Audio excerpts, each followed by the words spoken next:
Oke, assalamualaikum warahmatullahi wabarakatuh. Jadi kali ini kita akan mengulas mengenai perhitungan luas wilayah dengan menggunakan metode numerik.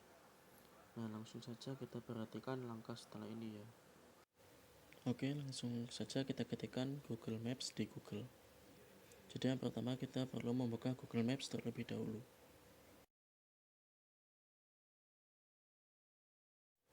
Jadi setelah Google Maps sudah terbuka, kita ketikkan desa yang ingin kita cari, misalkan seperti Desa Kalijaten. Di sini saya ketikkan seperti itu.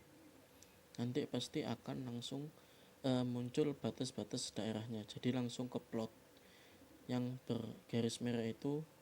Jadi yang perlu kita perhatikan adalah skala yang ada di kanan bawah itu, yang 200 meter yang ada garisnya itu. Jadi fungsinya kita mengambil gambar di Google Map ini, nanti kita screenshot, kita taruh di Word, kemudian kita bentuk gambar JPEG ataupun PNG, kemudian kita ukur jaraknya. Jadi di sini semisal nggak diketahui data luas wilayah, jadi di sini kita ukur jaraknya secara manual pakai Google Maps. Jadi kita pakai fitur itu untuk mengukur luas wilayah jika tidak diketahui data yang ada di kantor kecamatan ataupun yang lainnya. Jadi di sini perlu kita klik satu persatu.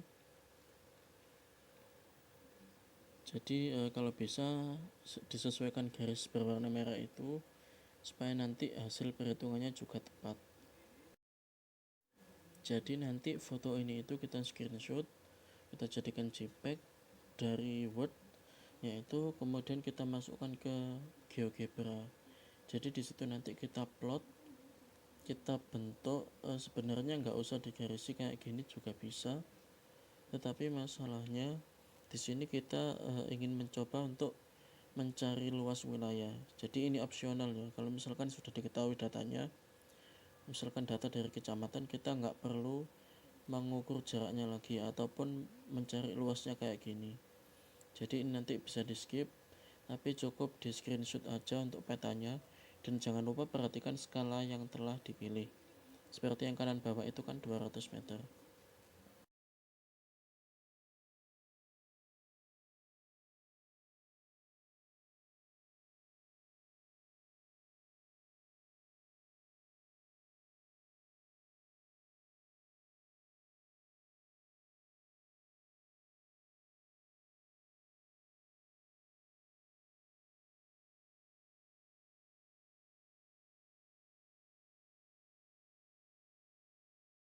Jadi di sini sudah diketahui ada luas total sama jarak total.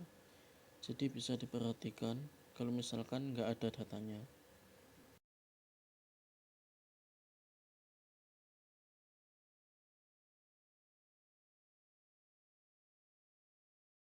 Jadi langsung aja diketik print screen di tombol laptop Anda. Jadi nanti bisa langsung di copy paste di Microsoft Word. Jadi kegunaannya adalah untuk mengukur skala, yaitu panjang garis yang kanannya 200 meter itu nanti apakah tepat kayak gitu. Nanti itu berapa senti di ukuran sebenarnya. Jadi di sini kita paste gambarnya. Jadi di sini kita besarkan dulu size dari kertasnya supaya nanti bisa memuat gambar sesuai ukuran aslinya. Jadi laptop yang dipakai ini kan ukuran 14 inci. Jadi di sini nanti gambarnya itu dapat kita ubah ke ukuran aslinya.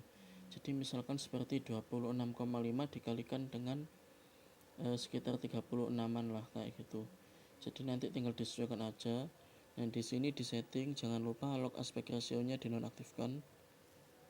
Jadi di sini nanti tinggal diketikkan aja ukuran laptop yang telah dibuat untuk men-screenshot tadi supaya mencapai ukuran sebenarnya.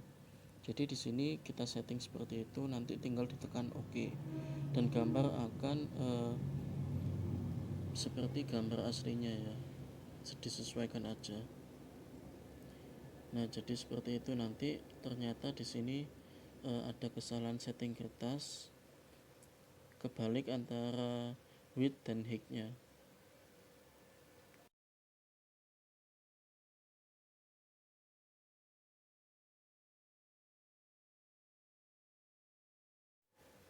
Jadi ini merupakan ukuran aslinya, jadi perlu kita lihat terlebih dahulu.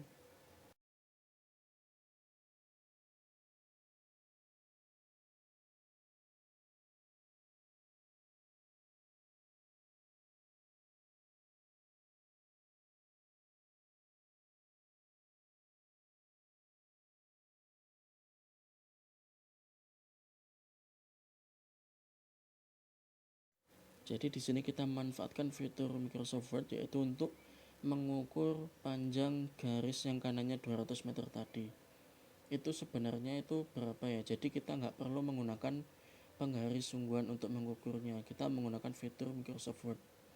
Jadi di sini kita tepatkan saja. Nah, di situ sudah terlihat yaitu sekitar 2,33 cm. Jadi nanti bisa dibulatkan aja, kita pakai 2,3 cm di perhitungannya. Jadi di sini kita berniat untuk mengukur panjang aslinya itu berapa senti kayak gitu. Kalau misalkan dengan skala 200 meter. Jadi nanti kita ketahui skalanya itu 2,3 cm dibandingkan dengan 200 meter tadi. Dengan perbandingannya kayak gitu.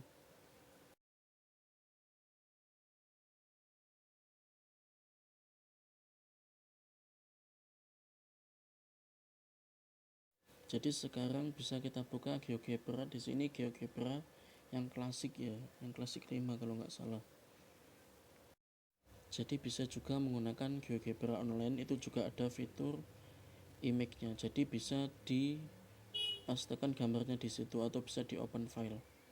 Kayak gitu, nanti tinggal dimasukkan aja gambarnya ke GeoGebra-nya, nanti disesuaikan ukurannya, panjangnya berapa, lebarnya berapa.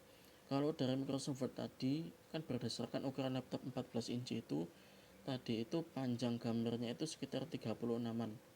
Jadi di sini kita bentuk aja, nanti di sini itu cuman diubah yang absisnya aja. Jadi nanti ordinatnya biar menyesuaikan. Nah, jadi di sini bisa diklik aja, dipilih opsi, dan ada opsi image di situ.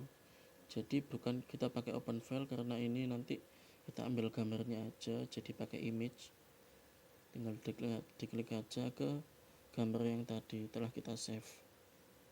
Jadi proses men-save gambar yang tadi setelah di copy paste dari Google Maps ke Word, kemudian kita klik kanan gambarnya, kemudian kita pilih save as picture. Nah, itu kita beri nama dan formatnya dalam PNG kayak gitu. Nah, kemudian di sini bisa kita klik aja langsung otomatis.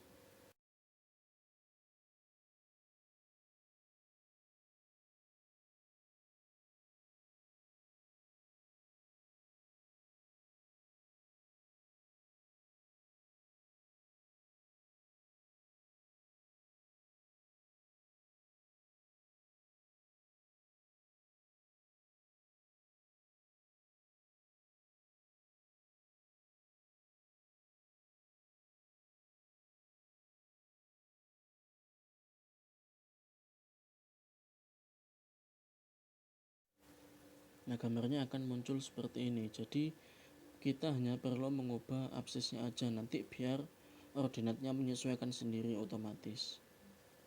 Jadi di sini ordinatnya perlu kita nolkan supaya nanti ukurannya bisa datar kayak gitu. Karena tadi panjangnya 36, jadi di sini kita ambil startnya itu di negatif 3 sampai dengan 33. Kan jarak dari negatif 3 ke 33 itu kan 36. Jadi supaya menyesuaikan langsung.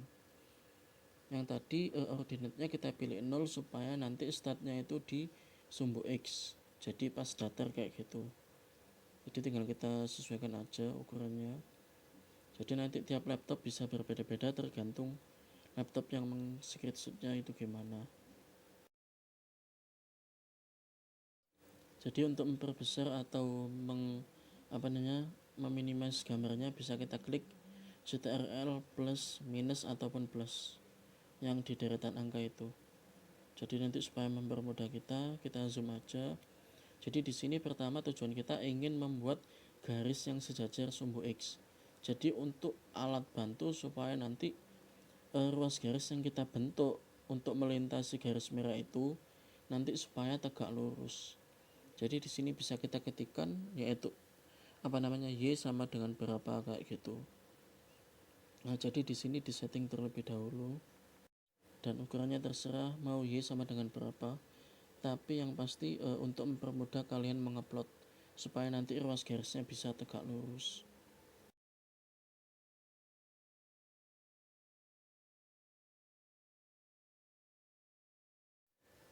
Jadi di sini bisa tak ubah-ubah, misalkan tak pilih Y sama dengan 8 kayak gitu ya. Jadi nanti akan melintas seperti ini.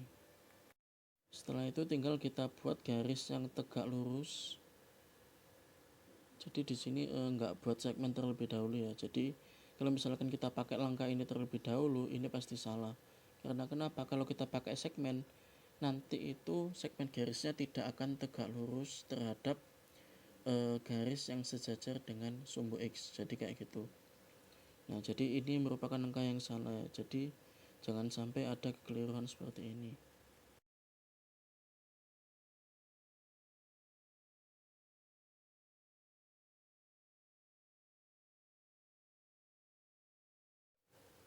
Nah, jadi ini perlu kita buat garis terlebih dahulu yang tegak lurus terhadap Y sama dengan 8 yang telah kita buat tadi yang awal. Nah, jadi di sini bisa kita sesuaikan aja garisnya berapa. Jadi di sini bisa kita pilih X sama dengan berapa itu kalau misalkan yang paling kiri sendiri. Jadi kita buat aja garis X sama dengan bla bla bla, tinggal kita sesuaikan untuk melintasi plot garis warna merah yang ada di peta itu. Jadi nanti kita pilih bedanya itu terserah kalian, bisa dibuat berbeda-beda, bisa dibuat berbeda-beda. Jadi di situ nanti ataupun bisa dibuat sama juga bisa, tapi diusahakan dibuat serinci mungkin, yaitu tergantung lekukan dari petanya kayak gitu. Jadi kita pakai tools perpendicular ya, itu kalau misalkan bahasa Inggris. Jadi kita bikin kayak gitu, tinggal kita arahkan titiknya aja. Nah, di sini kita pilih bedanya berapa, jadi dihitung pakai kalkulator manualnya. Di HP kalian bisa nanti, jadi pegang HP sama laptop, yang HP untuk menghitung di kalkulator, yaitu dengan menambahkan bedanya, ditambahkan terus menerus. Tujuannya itu untuk setelah kita mengupload garis yang tegak lurus terhadap garis yang sejajar sumbu X, yaitu Y sama dengan 8 yang telah kita buat awal tadi, kita membuat ruas garis, yaitu menghubungkan antara garis merah yang paling bawah ke garis merah yang paling atas. Nah, jadi di sini dapat kita zoom supaya terlihat, yaitu ada yang titik-titik ungu yang menghubungkan antara garis merah yang paling bawah sama yang paling atas. Nah, itu ruas garis yang telah kita bentuk itu sudah tegak lurus sungguhan terhadap garis yang sejajar dengan sumbu X. Nah, ini ada file yang sudah pernah tak kerjakan. Jadi setelah kita membuat ruas garis tadi, itu otomatis ada panjang ruas garis yang terbentuk. Nah, jadi seperti yang tak scroll ini yang ada di bawah ini, segmen misalkan A sama dengan 1,42. Nah, itu merupakan panjang garis atau panjang antara titik ungu yang ada di garis merah terbawah sama yang paling atas. Jadi itu jarak antara dua titik ungu itu, yang bawah sama yang atas. Jadi ini ada beberapa yang seperti kita kerjakan tadi, yaitu yang kita buat banyak tadi yang sudah kita plot seperti ini. Nah, sekarang dapat kita buat tabel. Awalnya kita start di X sama dengan 13,38 dengan fx-nya, yaitu jarak antara ungu yang paling bawah sama ungu yang paling atas, yaitu titiknya tadi, yaitu 1,42. Begitu pula dengan yang lainnya, kita tuliskan satu per satu sampai yang terakhir. Itu kan ketika x-nya itu sama dengan segitu, 36an itu, nanti pasti fx-nya itu sama dengan 0, karena cuman berupa titik, bukan jarak antara dua titik. Nah, jadi di sini dapat kita ketahui.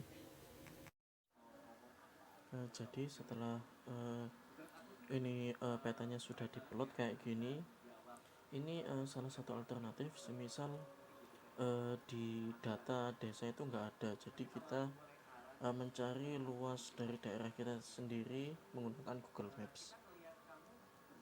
Nah, jadi nanti tinggal dihubungkan aja titik-titiknya seperti yang sudah tak jelaskan tadi, nanti langsung muncul kotak kayak gini ya. Jadi ada jarak total, ada luas total. Nah, kemudian setelah itu tadi kan sudah dibikin kayak gini menggunakan GeoGebra, ini tadi diplot.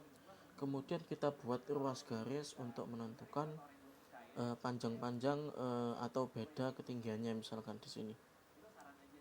Jadi di sini yang kita pakai nanti itu data yang jarak antara A ke B, jarak antara C ke D kayak gitu, sama jarak antara E ke F. Pokoknya selang antara yang paling bawah yang ungu itu sama yang ungu yang paling atas.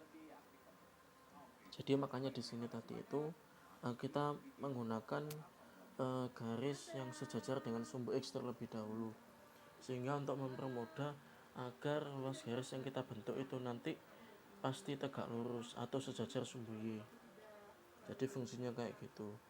Jadi ini bisa kita bagi dengan sebarang pias. Jadi di sini nanti ada beberapa pias dengan beda yang berbeda. Jadi jarak antar piasnya boleh sama ataupun nggak sama. Jadi di sini tak pilih nggak sama karena kenapa? Karena kalau dilihat dari sini itu nanti nggak tak samakan karena supaya akurat perhitungannya. Karena kan ada beberapa lekukan di peta ini, jadi sebaiknya ini tak bikin lebih detail kayak gitu. Jadi kalau misalkan kita bikin bedanya sama, nanti yang dikhawatirkan ukuran yang luas yang kita hitung nanti itu selisihnya besar dengan luas yang nyata. Jadi nanti bisa kita pakai beberapa metode. Jadi setelah kita nyatakan yang ini tadi dalam suatu tabel yang telah kita buat di Microsoft Excel tadi. Nah, jadi ini ada data ke-1 yaitu yang 13,38, data kedua yaitu 13,9 kayak gitu. Jadi nanti tinggal kita substitusikan aja datanya ke tiap-tiap rumus. Jadi nanti di sini kita lihat datanya itu kita ambil yang selangnya sama. Jadi misalkan kayak data yang paling kiri itu kita hitung bedanya dengan data yang kanan, data yang kanannya lagi. Jadi kita ambil bedanya yang sama. Setelah itu misalkan beda yang sama, misalkan pakai metode trapezoida.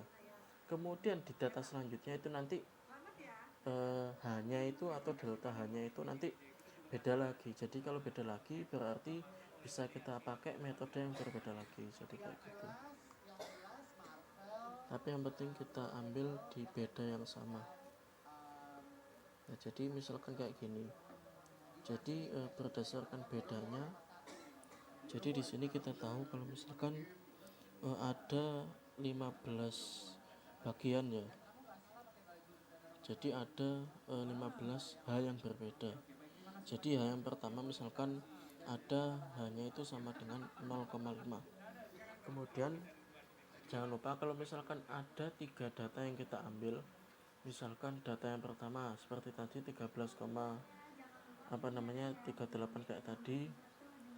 Kemudian ada data yang kedua, kalau misalkan ada 2 data berarti n-nya itu 1. Pokoknya n-nya itu data dikurangi 1. Jadi untuk yang beda hanya itu sama dengan 0,5. Yang kita ketahui ada 8 data, sehingga n-nya itu sama dengan 8 dikurangi 1. Jadinya di sini n-nya itu sama dengan 7. Kalau n sama dengan 7, kan ada metode Simpson, ada trapesium. Simpsonnya itu ada 2, yaitu 3/8 sama sepertiga. Nah, kalau metode Simpson 1/3 itu ciri-cirinya n-nya itu bisa dibagi 2 atau kelipatan 2 kayak gitu. Nah, kemudian untuk yang metode Simpson 3/8 itu nanti n-nya itu kelipatan 3, jadi kayak 3, 6, 9, 12. Nah, karena n-nya yang pertama ini tadi itu cuma 7, jadi kita pakai metode trapesium yang bisa digunakan untuk sebarang n-nya itu.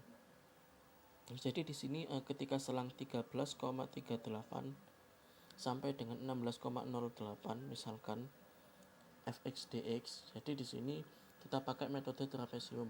Jadi metode trapesium jangan lupa kalau misalkan rumusnya itu sama dengan setengah dikalikan hanya di sini kan 0,5, kemudian dikalikan dengan data yang pertama tadi yang sebelah kiri sendiri, yaitu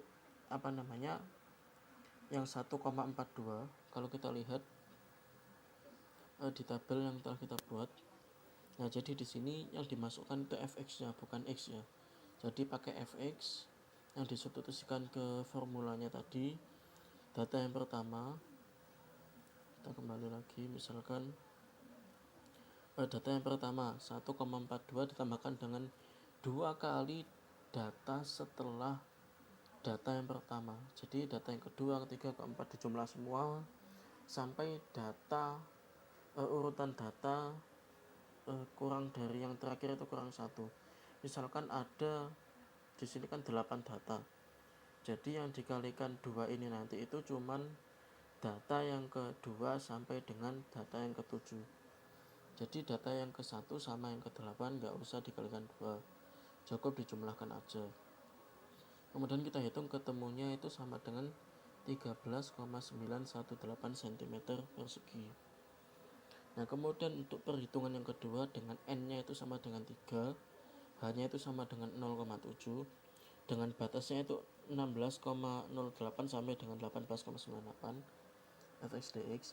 Jadi karena n-nya itu kelipatan 3, maka bisa kita pakai Simpson 3/8. Jadi yang lebih akurat itu urutannya metode trapesium, itu yang agak nggak akurat. Kemudian ada Simpson sepertiga, yang paling akurat itu metode Simpson 3/8.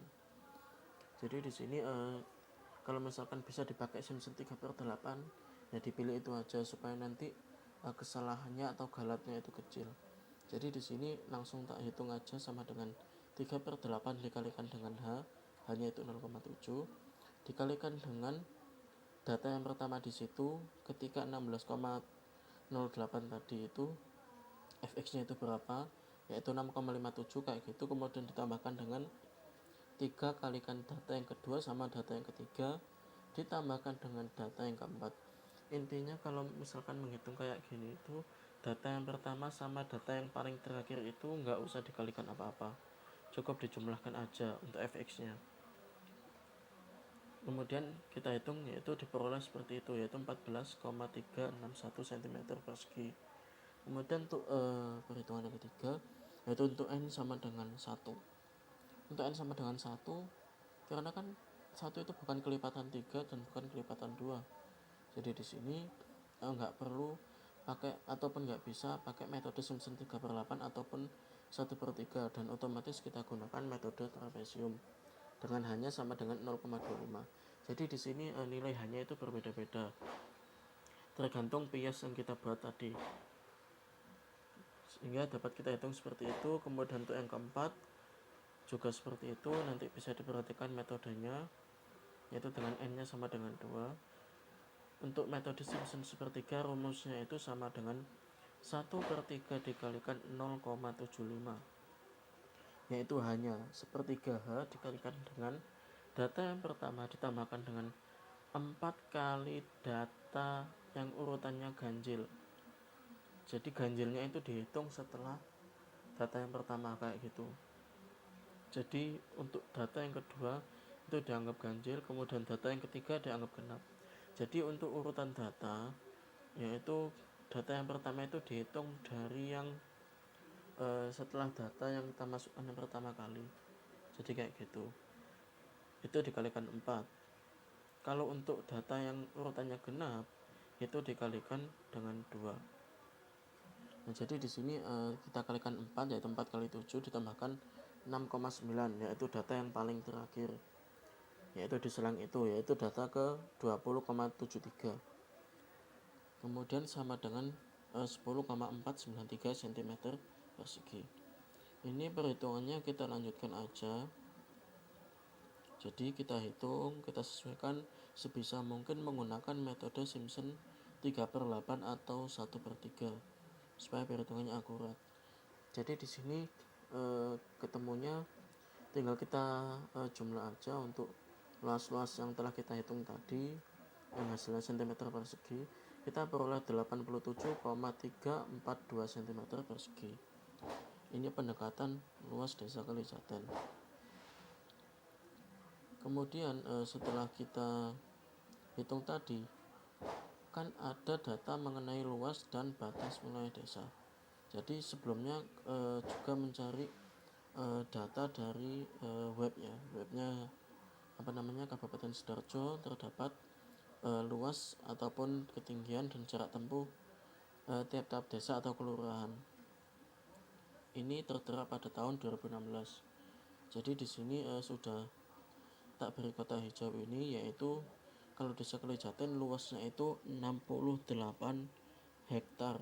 Jadi di sini sudah terbukti hitungannya. Kemudian tinggal kita hitung aja dengan pendekatan metode numerik tadi. Kan kita tahu kalau skala di Google Maps-nya itu sama dengan 2,3 cm dibandingkan 200 meter. 200 meter itu tadi berasal dari yang sebelah kanan bawah dari Google Map itu, yang ada garis yang kayak yang di sebelah kirinya ada tulisan 200 meter. Itu skalanya. Yang 2,3 cm itu yang berasal dari yang telah kita hitung tadi di Microsoft Word. Jadi telah kita ukur menggunakan Microsoft Word supaya lebih akurat lagi. Kemudian dari sini kan yang kita butuhkan itu berapa sentimeter persegi dalam meter persegi kayak gitu. Jadi di sini kita ubah terlebih dahulu. Jadi untuk yang 2,3 cm ini kita kalikan dengan sesamanya, yaitu kita kalikan dengan 2,3 cm juga, yaitu kita peroleh luas dalam skala tersebut sama dengan 5,29 cm persegi dibanding 40.000 meter persegi. Untuk yang 40.000 meter persegi itu dari 200 meter dikuadratkan. Kemudian untuk yang 5,29 tadi, jadi di situ 5,29 cm persegi dibanding 40.000 meter persegi itu masing-masing kita bagi dengan 5,29. Jadi kita peroleh tiap 1 cm persegi itu sama dengan 7.561,4 meter persegi. Jadi itu luas tiap 1 cm persegi. Kan tadi berdasarkan perhitungan itu luas desa Kalijaten itu dengan pendekatan numerik diperoleh 87,342 cm persegi. Itu kalau dalam cm persegi. Berarti kalau ingin kita ubah ke meter persegi, maka perlu kita kalikan dengan 7.561,4 meter persegi. Jadi kita peroleh di sini hasilnya 660.427,79 meter persegi. Atau kalau kita convert ke hektar, yaitu sama dengan 66,04 hektar. Padahal di data kantor Camat Taman 2016 itu tercatat bahwa luas sesungguhnya itu sama dengan 68 hektar. Jadi di sini galatnya dapat kita hitung, yaitu sama dengan luas desa yang sebenarnya dikurangi dengan luas desa dengan pendekatan numerik dibagi dengan luas desa yang sebenarnya. Kemudian kita mutlakkan dikalikan dengan 100%. Kita peroleh galatnya sama dengan 2,88%. Jadi di sini galatnya sangat kecil ya. Karena biasanya kalau di perhitungan lain itu galatnya biasanya di atas 5. Jadi sebisa mungkin kita menggunakan dengan metode sin 3/8 ataupun 1/3 untuk memperkecil galat yang kita hitung.